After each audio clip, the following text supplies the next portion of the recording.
So that reminds me, I recently went on a road trip across America, or most of it, and along the way we stopped at a bunch of cave tours. The very first one that we did, we were pretty early in, and the tour guide points out some formations. He's like, if you're a big fan of Minecraft, we got some dripstone over here. I just kept shining her flashlight all over the dripstone. And no one, like, reacted to it at all, except for me, because everyone else in the cave was, like, above the age of 35, and none of them played Minecraft. That same tour guide, though, that, said the Minecraft thing. So, we didn't buy our tickets ahead of time. It's me and my mom. We show up the earliest time there. It's like 9 a.m. And we're like, hey, are there any spots left on the 9 a.m. tour? There's this guy standing at the counter. He just says, oh, there's one. And then my mom's like, oh, like, well, no, we have two people. It's like, I have my son with me. Like, he calls over, the girl who ends up being our tour guide, calls her over, puts a clipboard in front of his face, and just starts whispering, like, do you want to take an extra person down? Whatever. She's like, yeah, sure, whatever. And so he's like, oh yeah, we got 2 slots. So then we get the tickets. She's like, I don't care. 1 extra person, what does it matter? Bro said, I don't get paid enough to deal with this. Probably not. I don't know how much like park rangers and stuff or people like that get paid. So probably not a ton. Anyways, there are these type of spar crystals, and they look like just bulbs of spikes. Have you ever seen like a durian fruit? It looked like the entire wall of like most of this cave was just covered in like crystal durians. I've only seen durian in Madagascar for the GameCube. Is it lore accurate? What does a durian look like in Madagascar? Durian Madagascar video game. Is there a wiki for this game? There is. So they have the final boss. I don't know if they have specifically an entry for the durian fruit. Oh, he eats the durians. Yeah, he has the ability to breathe out durian breath. Okay. Because, you know, durian gives you bad breath. I have never had a durian, but I have heard a lot about how awful they smell when you open them. So I totally believe that. Like, here, I'll pull up a durian. They look like these things. Oh, okay, yeah. Pretty much what it looked like. Okay, yeah. That cave looked just like there was a bunch of those growing out of the wall. So the story was when there was 2 like prospectors or something. They were riding around in the area, and they came across this hole in like the ground, or like in the wall of like a hill, and it was just blowing cold air. And so they figured it was a cave. So they just chucked a stick of dynamite in it and blew open an entrance, because you could do that then. And they wanted to try and excavate it, because when they first went in there, they thought all of the crystals on the wall, they thought it was quartz. So they were gonna, like, I don't know, take a bunch of it out and sell it and make a ton of money. But it turned out to only be like spar and calcite, and that's a lot softer and really not that useful. So they just started doing cave tours instead. And then as more people started exploring it, just doing caving, it's enormous. There's so many passageways in there. It's over like 200 miles mapped out right now, and there's still a ton more. I think it's, I want to say, second longest in America that they have so far, because I think the longest is Mammoth Cave. I could be totally wrong on that. Anyways, the next cave we went to, main contrast here is that it was not owned by a national or state park. It was just privately owned. And there's a big difference between privately owned caves and non-privately owned ones, I guess, like government-owned ones. So we go into this thing, and the gift shop is built into the wall of the cave. So you step out of the gift shop, like the back door of it, and you're in the cave. And they have like signs built into this big cavern. And where you buy your tickets is like in the cave. So a little, not quite as much focused on preservation. So then you know, I see them setting up a bunch of stuff in the back, like of this giant room. And you know, we're getting the last tour of the day. It's like 4 p.m. maybe. There was no one else on that tour. It was just me and my mom, and the tour guide was this kid, like maybe somewhere like 16 to 18 was probably how old he was. Absolutely no certifications or anything, just a random job he had. So he just memorized what they told him to do, and he just said it. So he was kind of on robot mode for the whole thing. And then, you know, we're going through the tour, and supposedly, according to one of the previous owners, the guy's name was Lester Dill. He was the like Dill Pickles. That was his last name. He used to own the cave, and he owned 2 caves in the area. One of them, after he died, I think his estate sold it to someone, and then they ended up selling it to the government or whatever. And so like the government owns the other one, but they still held on to this one. And apparently the story that Lester concocted about the cave was that the legendary outlaw Jesse James and his brother Frank, famous train robbers, after robbing a train, they hid out in this cave because there was a section where the water would rise, and when it was low enough, they could feel a breeze, so they knew, oh, there's something on the other side there. So they probably swam down under there, and like there's this big rock kind of shaped like an anvil, and they just laid out all their stuff. And then the sheriff came in, just starting like just guns ablaze and shooting all the rocks and stuff. The big open cavern is the first thing you see, where they're setting up for like, we asked the tour guide what it was. They're setting up for an Easter, like some big Easter celebration. And he told us even before then, when Lester still owned it and like other people, they would use the big cavern for like prom dances and other stuff. And the original parking lot was in the cave, so you would drive into it. And then over time, people that visited for those kind of events would sneak into the back and mess up formations, so they don't do anything except for this Easter one now. Anyways, there was no gun marks or any evidence of anything being shot in the big cavern. And then the tour guide tells us that when Lester first found it, and he actually sent 2 employees in back there to look for it, they said they found 28 different artifacts. Like all from the stuff they stole, but there's only 3 left. Didn't tell us what happened to all the other ones, but there's like 2 gun barrels and a strong box just sitting there next to the rock, and they just left it there. So don't know where the number 28 came from. And in that same room, they put like statues, really poorly painted statues of Jesse James and Frank James. They look like really bad wax figurines. They just stuck them on the rock. They're like, okay. There was also this little shack that they just moved into the main cavern with like another fake Jesse James in there. And the whole story behind that was, he actually told us this one. They just moved it in there because it looked nice. There was no other reason. They just put a shack into the cave with the original ground, some like earth from the Ozarks or something, and they just put it in there. Further in the cave, there's a river running through the cave, which is actually pretty cool, and there's a lot of open caverns. The tour guide goes on this small little rant about movies that were filmed here, or like just TV shows and stuff. So there was not an episode, so the Tom Sawyer movie, during the like climactic part in the cave where Injun Joe is chasing Tom Sawyer and is trying to kill him, they filmed that in this cave.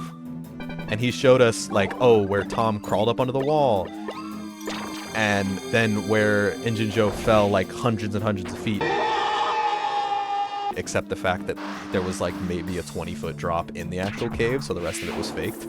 And then the other one was that there was an episode of, oh, I'm blanking on the name. It's about a dog. I want to say Lassie. The show about this dog that would just always come and save these kids. I don't know. They just put a cardboard cutout of a dog in the back of these rocks. They just stuck him in the middle of the cave. It's like they didn't even like shape it around the dog. It's just this big rectangle of wood with like an image of the dog pasted on it. We also go in a little further. So we get to the end of the river that we're allowed to see. And he says, yeah, it goes back further, another 15, 20 miles. I don't know, a while back. He didn't give us a concrete answer. But he said the state actually prohibits, like, you're not allowed to go any further than where they're at. Like, they're not allowed to explore anymore. And we asked why. And he didn't know. It's like he didn't even know why the state had outlawed going further into the cave. He showed us the one crystal formation visible in the cave. It was just another little thing of calcite, spar probably. I wasn't sure though, so I asked him, and he didn't know. He didn't know what the single crystal in the cave was. I'm like, it's just calcite? Is that spar? He's like, it's probably, I don't, you know, he didn't know. And we just kept going. They also have one of the largest, I don't remember where it ranks, but one really big stalagmite, so the ones that come up the ground. And this thing is giant. It's a giant rock, bigger than your wingspan. I don't know, it's absolutely huge. And it just forms from like water dripping. One side is inactive because it's not getting any more water. The other one is still growing. But the inactive side, they just bolted into it. These giant cement little pockets where they put their lights. And I get the fact that it's not active anymore, so it's not going to grow, but you're defacing one of the largest stalagmites in existence just to put a light on it when you could just put it on another wall. And then on the side that's still growing, they have this cement walkway that they've poured into, and they had to cut into the side that's still growing to put it there. And then it's growing over the sidewalk. I mean, it's still going to take like hundreds, thousands of years to actually overtake the walkway. Two more things about this cave. There's a set of stairs that you go up, and at the top, there's a supposedly according to him, a super rare formation called, the room itself is called the wine room, but there's like a table kind of thing. He said there's only 2 that have been found. One in some Europe country or France or something, I don't know. It's a table with 2 legs that holds up stalagmites that kind of look like wine bottles on this really weird bubbly looking table. The one here has 3 legs. There's a couple wine bottle looking stalagmites. They just look like rocks sticking up on a table. They don't really look like wine bottles, but for the sake of the name. And there's 2 small ones that look like salt and pepper shakers. And he said, yeah, these are super rare. He only knew of 2 of them. One there and one here. And so we go up there, up these huge stairs, and I see the 3 legs and I see the one, there's just a giant metal pole propping it up. I'm like, did it fall down at some point? And he's like, oh yeah, back in the like 80s or 90s, they were doing a prom in the big cavern, and you know, there's some kids, they snuck back here, and one of them started doing pull-ups on the table and it just broke. Okay, great. So they just glued it back together and propped it up with a stick. And that's one of the rarest formations. Just... Alright. And the magnum opus of this cave was that they have this giant, it's like a drapery kind of, they call them draperies.